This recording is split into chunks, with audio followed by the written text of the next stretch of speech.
حابة برضو اوريكم شكلها وسواها، سوا الفراخ والرز. النهارده هنعمل ألذ وأحلى وأطعم صينية رز شايفين بسمتي الفراخ من جوه بالفراخ. مستوية ازاي؟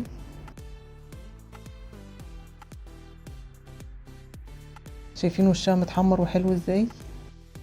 وهتشوفوا سوى الرز طالع مفلفل ازاي، والفراخ طالعة مستوية معانا وناعمة وجوسي، وكل ده في الفرن، ما استعملناش البوتاجاز خالص.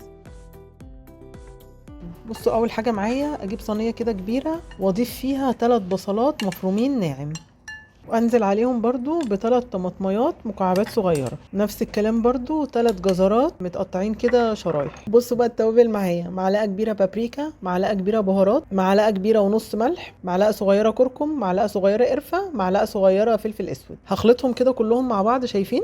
وهاخد بقى نص كمية البهارات دي احطها على الخضار، والنص التاني اخليه للفراخ. اخد الكلام ده بايدي بقى كده ادعكه. اهم حاجة بس الصينية معايا تكون كبيرة، لان انا الكمية اللي انا عاملاها النهاردة كبيرة. بصوا دي الفراخ مغسولة ونضيفة معايا وزي الفل، وبعد ما غسلتها كمان نشفتها. مهم قوي بعد ما نخلص الفراخ لو مش هنسلقها ان ننشفها كويس، لازم الحركة دي بتمنع اي زفارة في الفراخ. بصوا انزل على الفراخ بمعلقتين كبار زبادي، وانزل بباقي نص كمية التوابل اللي احنا كنا شايلينها على جنب، وانزل عليهم ب4 معالق كبار زيت، ونعمل الفراخ بقى مساج كده بالزبادي والزيت والتوابل وكل حاجة.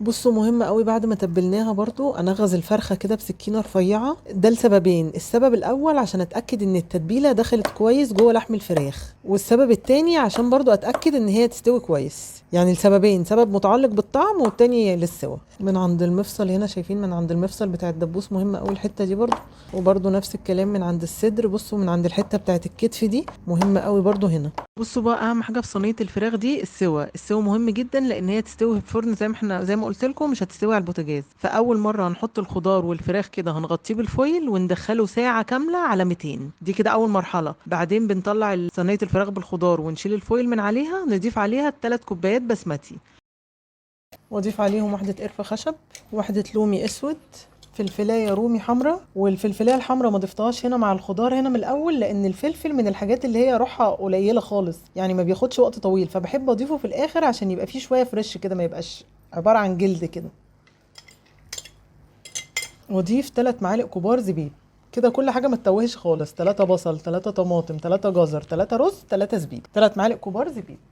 نقلب كده كل حاجة مع بعضها، ونحط عليهم 4 كوبايات ميه مغليه. هتقولوا لي ليه هنا 4 ما حطيناش 6؟ ليه؟ ده بسمتي، والبسمتي كل كوبايه بتاخد 2. هقول لكم خلي بالكم ان الخضار ده منزل صوص كده ولسه هينزل ميته تاني، وان الفراخ برضو بتستوي لسه هتنزل ميه تاني. نرجع الفراخ تاني. بعد بقى ما ضفنا ال4 كوبايات ميه مغليه كده نغطيها وندخلها تاني نص ساعه على 200 وهي متغطيه. يبقى كده اول مره قعدت ساعه كامله الخضار بس، والفراخ ساعه كامله. بعد كده حطينا الرز وغطيناه قعد نص ساعه. بعد كده بعد النص ساعه دي بكشف بقى ورق الفويل خالص وبسيبها على اعلى درجه حراره لمده ربع ساعه، بعدين تحت الشوايه لحد الفراخ وشها ما يتحمر. يعني هي كده كانها استوت على 3 مراحل.